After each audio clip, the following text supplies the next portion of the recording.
All right, here's my chance. So neoliberalism leading the sheep, telling the sheep you care while leading them to slaughter. What do I mean? What am I talking about? I'm having a difficult time with my feed tonight, but I'm going to give it a shot. Um, during or rather in the Wii Leaks email, something very, very important came up, and I think a lot of people overlooked it because of what it was about. So one of the things that came up was regarding the Black Lives Matter movement and how the DNC responded, right? How did they respond to the Black Lives Movement? Well, there was an email that was sent out um, from the DNC to a number of high-level Democratic operatives regarding the Black Lives Matter movement. And what they said was interesting. And I think because it was a Black Lives Matter movement, there's probably a lot of people overlooked it and didn't really think about what it was. So the DNC sends a letter out to the Black, and I'm paraphrasing, sends this letter out to the Black Lives Matter movement and says, to the DNC operatives, to the Democratic operatives, and they say, look, what you're to do is to show concern, right? Well, we don't have to interpret that. Show concern, not be concerned, show concern, right? But do not commit to any concrete policy positions that they advocate for, right? And people thought, well, I'm sure there are those who thought, well, that's the DNC. When they read it, well, that's the DNC, they're a bunch of creeps. And there are also those probably, unfortunately, thought, well, it's the Black Lives Matter movement, and that's probably a little too controversial for, the centrist, white centrist America. That'll freak them out. So no wonder they're running from the Black Lives Matter movement. But people didn't understand the broader context. A lot of people didn't get the broader context.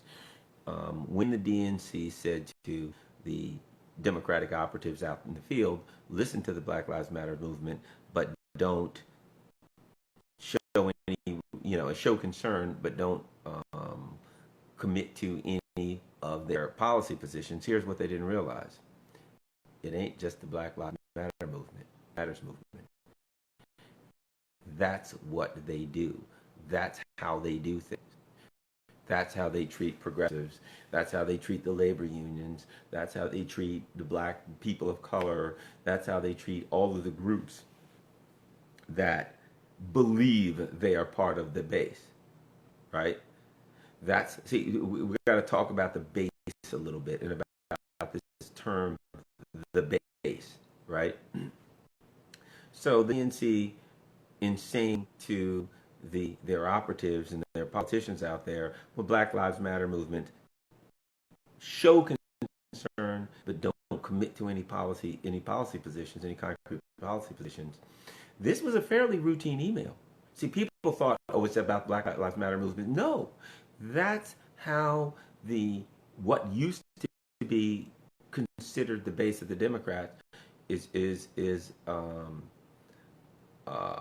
treated. That's why we've got to discuss the issue of who is the base in today's political paradigm, right? So let's talk about the base. See, we use the term base. We believe that we're part of the base, the Democrat. We thought we were part of the base of the Democratic Party, right? That the base. No, there were loyal voting blocks, right? Black people, progressives, various groups that were loyal voting blocks for the Democratic Party. But they were in no way part of the base, because in light of McCutcheon versus FEC and Citizens United, you got to understand that when you say the base, there are two bases we got to talk about. There's the voting base, right? Those are the traditional people who have voted for the Democratic Party. And then there's the donor base. See, in light of these two decisions, you've got to understand something. McCutcheon versus FEC and Citizens United found that money is speech. And if money is speech, whoever has the most money has the most speech, right? I've compared it to the federal ratio during slavery, right? Except we're the modern day slaves. And that's really what it is. If you think about it, all of the people who consider themselves the the base of the Democratic Party are really the modern day slaves. Why? Why are we really are politically, that's a great metaphor, and that's modern day slaves. And here's why, if you think about it. So what was the federal ratio? The federal ratio said that slaves, that a black person, a person of African descent, was considered 3/5 of a man. So if you're a slave owner, and you got 500 slaves, then you have basically the political power of 301 people. You got 500 slaves at 3/5 of a man. That counts as 300 men, 300 souls, 300 bodies, however you want to put it, right? And you're one slave owner. You got one. That's 301 people. When it comes to counting people for representation in Congress, federal funds, etc., you're 301 people, right? But those 300 people have no voting rights or have no political power themselves. It can only be expressed. You have it. It could be expressed through you if you wanted to listen to them, but you don't. Why? Because you're a slave owner. It's not what you do. Okay. Now let's compare that to today. So in reality, at that time, the slaves were part of the base in that they existed and they were counted, but they weren't part of the base in that they had no real political power. See where I'm going with this? So now let's go to today, Citizens United, McCutcheon versus FEC, and you and me, who aren't technically slaves. If you are a politician, Hillary Clinton or whoever, and you're running for office, you have to answer to who? You got to answer to your base. But who is your base? Your base are the people. See, your base are not the voters. Your base is your donor base, right? Those are the millionaires, those are the billionaires, those are the people giving you money. So now those people have power, right? But we don't. And isn't the way, isn't it like slavery? Every millionaire probably has the voting power. Every billionaire probably has the voting power of a million people, maybe. Of maybe a million people, far more so than slavery, where they only had like 300 or 400. Okay, so every billionaire has the expression, the political power and expression of millions. If you're a billionaire and you can get, if you're a Wall Street bank, if you're George Soros, if you're some billionaire, whoever, and you can get Hillary Clinton to do whatever you want her to do based on how much money you give her, then that's all political power that you have that we, the voters, don't have. So we're not the base anymore. The base is the donor base, not the voting base. Now, what demonstrates this clearer than anything are the WikiLeaks emails. Why? Because, you know, the term I always use, the exoteric story versus the esoteric. The esoteric story being the inner circle story, right? The story for the people on the inner circle, as opposed to the cover story, the exoteric, right? The story for the outer, for the great unwashed, the hoi polloi. That would be us. The WikiLeaks clearly demonstrates that. Why? Because what we find is that when Hillary talks to us, marijuana legalization, perfect example. She's in a debate with Bernie Sanders. She's asked about that. Now, prior to that, she had said, well, I need a year to think about it. A year later, in the debate, they asked her, she says, I need more time. However, when the president of Xerox, when the CEO of Xerox asked her, did she support marijuana legalization, it was an unequivocal no. Right? When she was talking about fracking, she wandered all around all around the beat talking about that. Well, you know, if this and that, and probably I wouldn't if the people didn't want that. She had all these ifs and ands and ifs and ands and pots and pans, but she wouldn't take a position, a concrete position, really on fracking. Basically saying I support it, but I'm going to put in all of these caveats and all these other things that's going to make it hard to happen. Okay, but when she talked to her donor base, which are the billionaires, she said, I've been supporting it all around the world, that gas is a bridge to, away from oil, blah, blah, blah. She's all for it. So what do we hear?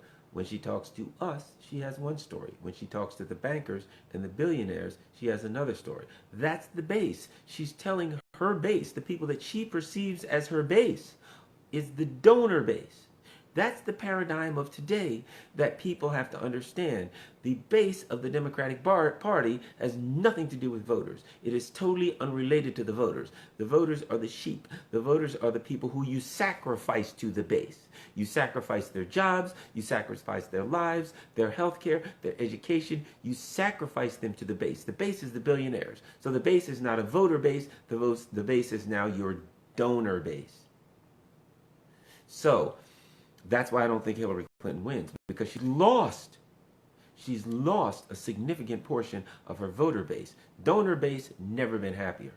Donor base thrilled. Donor base is doing flips. Why? Because they're doing better than they ever have been financially. But her voter base, there's some real problems there. And personally, I think Trump wins. And whatever happens, happens. Hey, look, you know what? I didn't create the dynamics that will create a Trump victory or loss, so I'm not going to take responsibility for him. I didn't pass the neoliberal laws for the last 30 years that threw the working class under the bus. So if he wins, so be it. Whatever's going to happen is going to happen. I can't control that. But I can say that we need to understand now that we got to stop counting ourselves as some kind of a voter base for some kind of a party, because we are not any part of the base for the Democratic Party. Their base is based on, they ain't counting people, they're counting dollars. And if you're not coming at them with millions, they're not trying to hear what you got to say. And the only thing they've got for me and you is a phony story. The only thing they got for us is a cover story about what they are going to do. There are people saying, go Jill Stein. Let me be clear and honest. We know, let's delude ourselves. Jill Stein's not going to win. She's polling 2 or 3%. However, if people believe that voting for Jill Stein, number one, that they're going to vote for what they believe in, I don't have a problem with that. If you believe in Jill Stein, at least, look, let's face it, here's the reality. I can't vote for Hillary Clinton. I sure as God's name can't vote for Donald Trump. So am I going to criticize somebody for voting? You can vote for the ghost of Abraham Lincoln if you feel right about it. But I can't vote for them. So, I'm not going to say you've got to vote for somebody who's going to win when either way you lose. If it's Jill Stein, Gary Johnson, I got issues.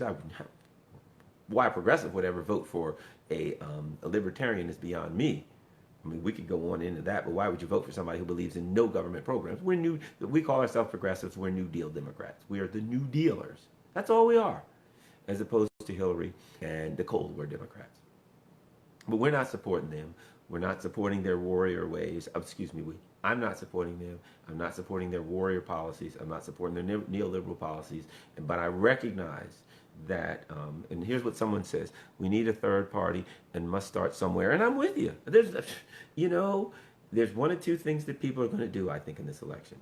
They're either going to stay home or they're going to vote for a third party. A lot of people. And actually, what I think is, particularly with the millennials, they just ain't going to show up. They're not going to show up. They're going to stay home. And so here's my thinking. What happens if the base doesn't show up? It hurts the party down ticket all the way. If the base doesn't show up, the Democrats take a beating from the top to bottom. And I really think, it could be wrong, that you're listening to Garland Nixon's predictions. Garland Nixon's predictions are that Hillary loses and the Democrats take a beating because she's going to suppress the vote. And what happens when the vote is suppressed? The fewer people that show up, the better the Republicans do. That's been our history. And I think that's what we're going to look at. I think that's what we're looking at now. So whoever you want to support is fine. Understand that we're dealing with a party now. If you were a Democrat, I'm still a Democrat. So you ask me, okay, Garland, what are you going to do? Are you going to stay in the Democratic Party? Yes, I am. There's still some Democrats that I can support. However, the main reason I'm staying in the party is because when we have primaries, I want to be there to support progressives. When there's, the same old, here, in here we've got some stale old Democrats here in Maryland also, rest assured. And during the primaries, when they're challenged by progressives, I want to be there to support the progressives. That's what I want to do. Nothing I would like better than to see progressives take out some stale old right-wing, blue dog Democrat. But for those who don't want to, I understand. For those who've had enough, I understand. But I do want to, that's just a strategy. That's my strategy. I don't criticize yours. Whatever you do, for those who say I'm leaving the party for good, you know what? The way the party's treated us, they've earned people. They've earned it. It's not something that people shouldn't do.